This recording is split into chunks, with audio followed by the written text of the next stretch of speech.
Josh Taylor versus Jose Ramirez, the undisputed 140-pound crown for the end of May in Las Vegas. Now, that's a brilliant fight. You mentioned Josh Taylor there with the wins that he's had over Baranchyk and Regis Prograis. Jose Ramirez wins over Victor Postol. Jose Zepeda, which has aged very well, considering Zepeda's win over Ivan Baranchyk. What a brilliant fight that's going to be. And also, we spoke about Chocolatito Estrada this weekend. In a similar vein, Josh Taylor versus Jose Ramirez can only really be a brilliant fight. I can't see, and how can it not be? Unless someone really doesn't turn up. Or unless someone gets caught with a really silly shot early, freak of nature. That's a war. It really is a war. The two guys who can really hold a shot, though, aren't they? Which I really fancy Taylor in. I don't know why, because I think Prograis will turn out to be his hardest fight. On paper, it was his hardest fight because he's the guy with more athleticism. But Ramirez is tough and throws lots of shots and could bang a bit, and so it's a hard fight. It's literally fire meeting fire. I can't see how I can't deliver. It's a fight there. I've been racking my brains for like a week and a half. Oh, can I get over there? Because I know if it's on BT, they don't use me anymore, so I'm not going to work for them. And oh my God, how can I get over there? Well, I offered you to come with me, and you said no. I'm not staying in a room with you. I didn't say you had to stay in a room with me. You come and stay with me, you said. I'm not staying with you. I come, but I can't. But you can't stay with me. I can't stay in a room with another. You can stay. I didn't stay. We'd stay in the same room. I might get an Airbnb while I'm out there. What's that? So I can rent a place while I'm there. Let's go. Hey, let's go. Hey, He changed his tune, didn't he? Hear the first now. Rob's taking me to Vegas. We're getting married. Never know with you. We bicker like a married couple. I'm racking my brain. It's a brilliant fight. Also, I want to go out there. Yeah. My missus works for Virgin. I think, I can get on the plane with her. So I can get a flight there. Interesting fight for Josh Taylor, considering... So he's had one fight with Ben Davison against Apinon Kongsong, which lasted half a round. This is a real test to go into with still a very new trainer. You can do as much work in the gym as you want, but going into a fight of this magnitude, is that a question mark over Josh Taylor? It has to be a question mark over their relationship. And listen, it might be fine, and I'm sure it is fine, but it's still And because training with a trainer is one thing, being in the corner is another. They're not always being a good trainer, a good corner. They're not always exclusively the same thing. So you think they are. He's a good. We always say he's a good trainer because we've seen what he said in the corner. We haven't seen him train. He might be a useless trainer, just a brilliant talker. You know what I mean? So, or they might be both, or one or the other. So you're not quite sure how. In a fight like this, the good thing about what's his name, Ben Davison, he's been in big fights, so I don't think he'd be overawed. But he still has he has a lack of depth of experience because he's literally walked into being a trainer. As far as I know, and the first time I saw him was against Billy Joe Saunders against Akoff in Glasgow, in Paisley, which had Sugar Ray Robinson boxed there once, of all people, amazingly. There's a little bit of trivia for you. They've got to play a leisure centre in Paisley and Sugar Ray Robinson boxed there. But so anyway, he boxed there. And he didn't look great, Billy, but either way, so that he walked into a world title fight. And then obviously with Tyson Fury, so he's been in huge occasions. So the whole build-up, he won't smother him over that. He'd be full of confidence, Ben Davison. And anyway, a lot of ways might lead the way because this would be a bigger thing than maybe Josh has experienced before. But again, the new relationship, because that first fight didn't count. That whatever that fella was, that was just literally the easiest fight he's ever had, Josh Taylor. So yeah, in a fight where a relationship needs, there might be some real moments of asking questions to yourself, which is perfect for Josh Taylor because he's as tough as you find. But so is Ramirez. So sometimes you need that relationship in the corner where you look into a trainer's eye and your trust is 100% in what he's telling you. And they might have that, but you don't know. That's what I'm saying. It might all be perfect and it might be great for him. But there's unknowns in that. There's massive unknowns because they haven't been in a fight of any. They haven't been in a fight at all as a trainer and coach yet. So it's to us on the outside, it's a risk factor because you don't know how they're gonna gel on fight night. And also the way it seems that Ben likes to train people is more thought. I'd say defensively or likes to move, and that's maybe the case. But he likes more thought in your work, and that's great. There's nothing wrong with that, and I'm more. I think if I was a trainer, I'd be more that way inclined as well. But some of the stuff that Josh does is that difference between, I'm not calling Josh a great fighter, that difference between being a good fighter and a great fighter is sometimes knowing when to switch your brain off and just go for it.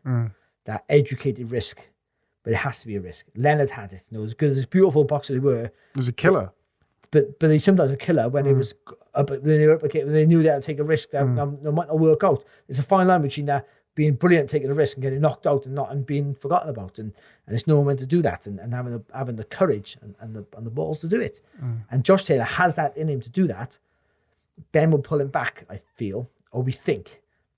We don't know what's going on in the gym. Ben might be so versatile as a trainer, might be going, listen, you got to be more aggressive than ever.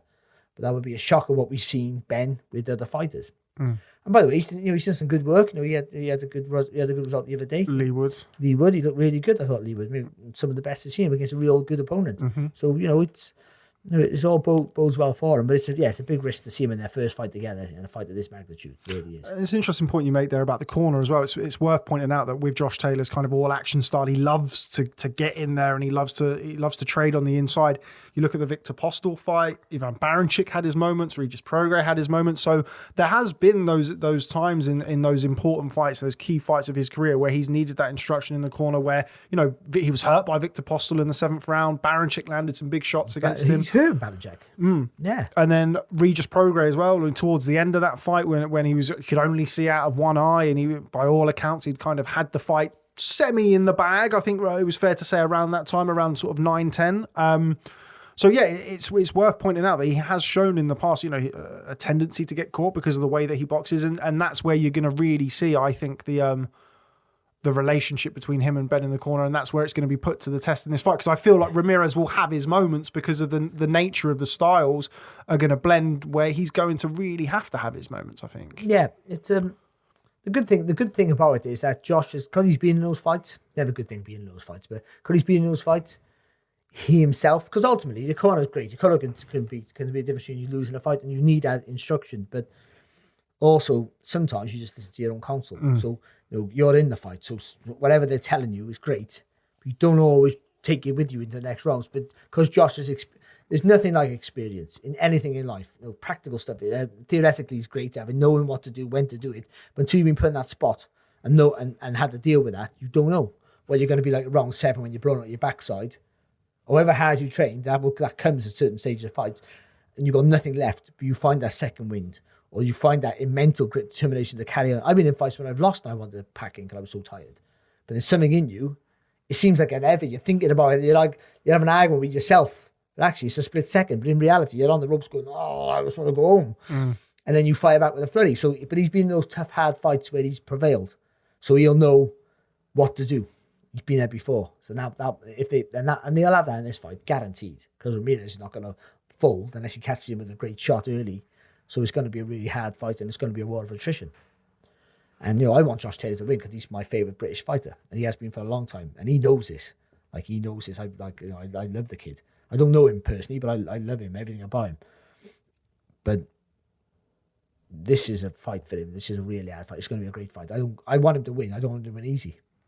Selfishly, I don't want him to win easy. Imagine if he knocks him out. If he knocks Ramirez out in the first round, I'll be gutted. I stayed with Rob for a week for that.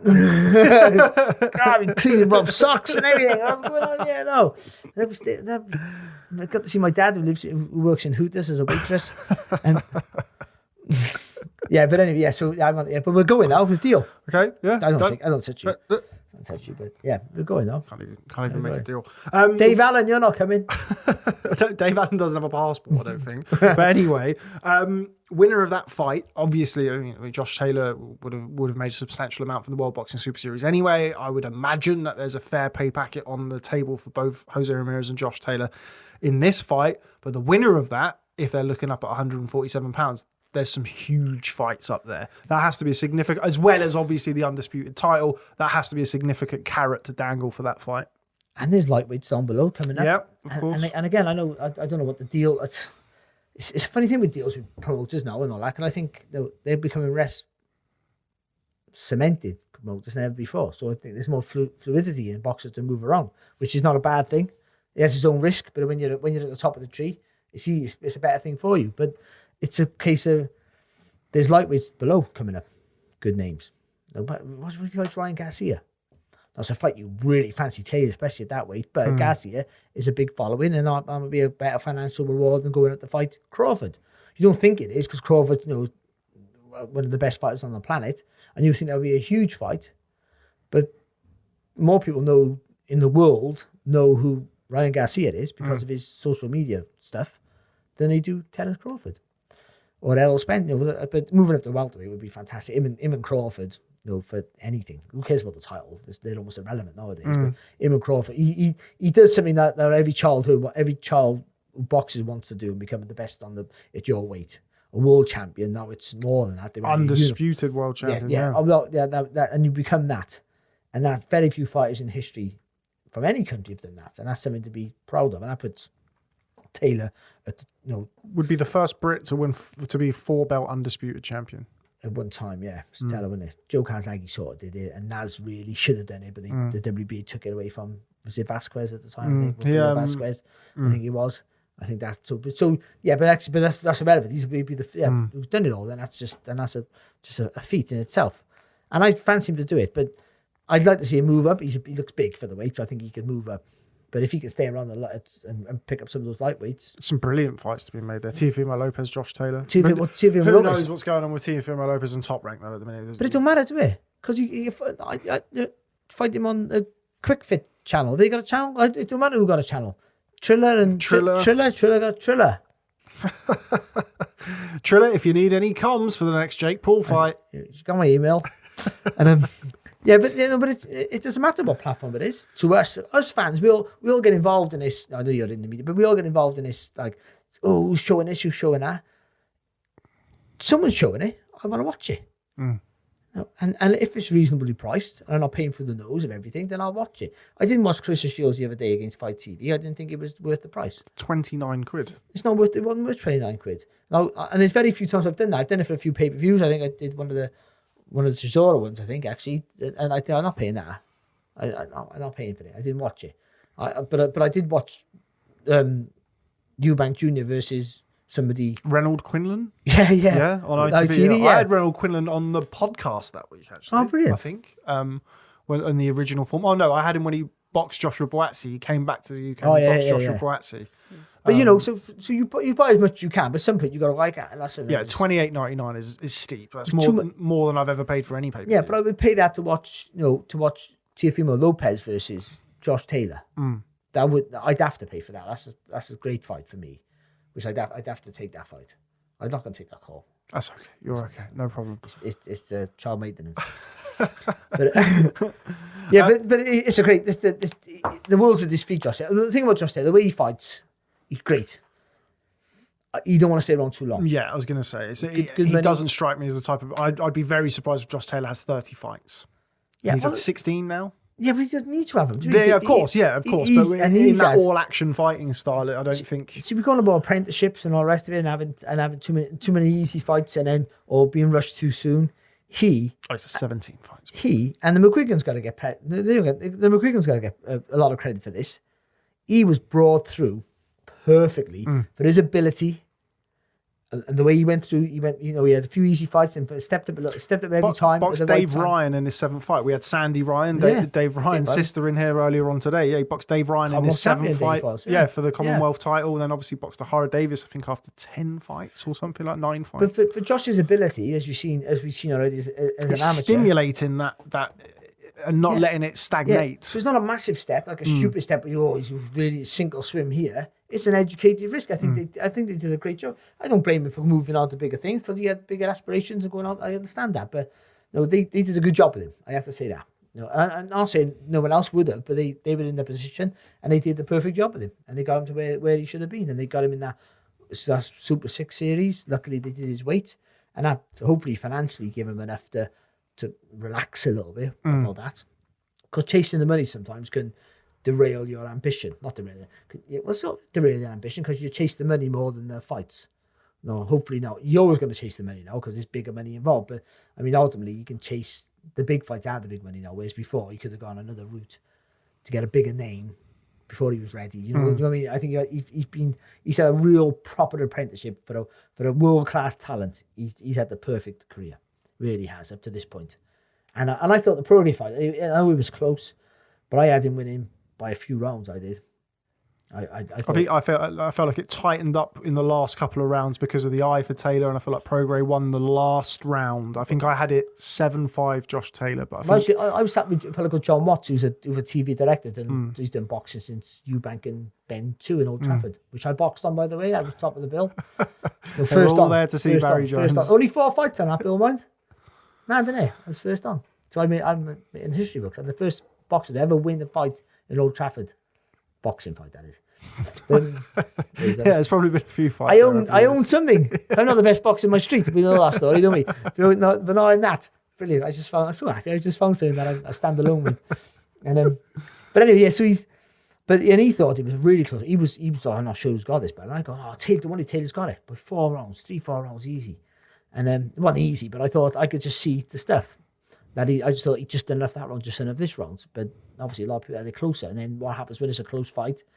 Social media make it out as if he was lucky to get it all of a sudden. Yeah, I don't not think lucky to get it. He was. I think Prograis was very well. He was very humble and at the beginning after the fight until he checked Twitter. Yeah, and then once he saw that, I think his opinion slightly changed. But I'd love to. Do you know what? I'd love to see a rematch. Love to see a rematch. Yeah, because is he gone up to welterweight now? No, he's at 140 still. Is he? He's quite big as well, isn't he? I know he's not tall. Thick set, though. Yeah, he's got those thick legs. There's talk of him fight. Well, he's been calling out Gervonta Davis. They've been talking about each other because Gervonta Davis is moving up to 140. I've seen you're advertising that more than your own work, mate. Ridiculous. It's a good fight, actually. But he's just too small, Davis. He is. He's not even as tall as me. I'm 5'11", and he's... There you go, Barry Jones versus Gervonta Davis. I would think I rate Gervonta Davis probably higher than most people do, but I think the natural size of Regis Prograis being an elite level 140 pounder, you would have to make him the favourite in that fight. But you don't know. Stranger things have happened. Gervonta Davis has boxed at 135 before. You never know if he could go to 140. What Davis has, which you can't teach, is that lack of panic.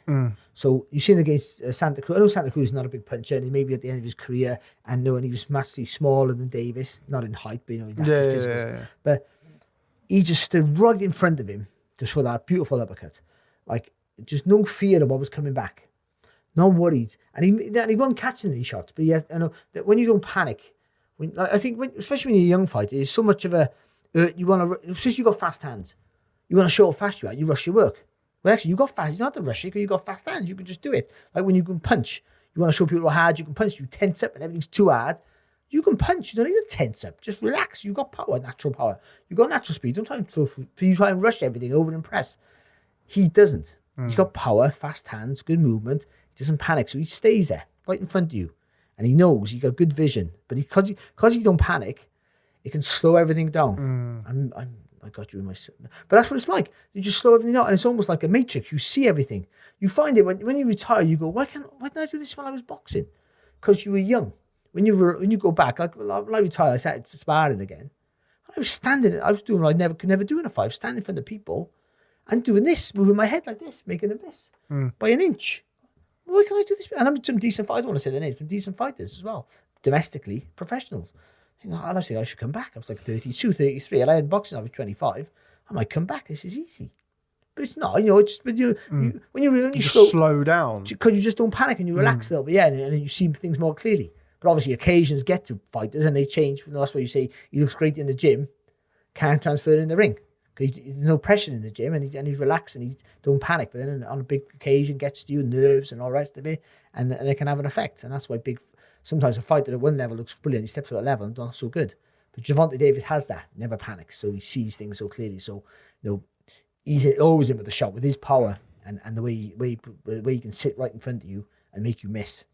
I think, he's a danger for everyone. But ultimately, size, a good big one always beats a good little one because they're too big. You mentioned the Gervonta Davis, Leo Santa Cruz knockout. He posted the video where Santa Cruz throws 3 right hands. He says, the first one caught me, parried the second one, and then countered the third one. Best uppercut of the lockdown, that was? No, it wasn't. It was. According to Boxing Social's knockout of the year, it was a second place. It was.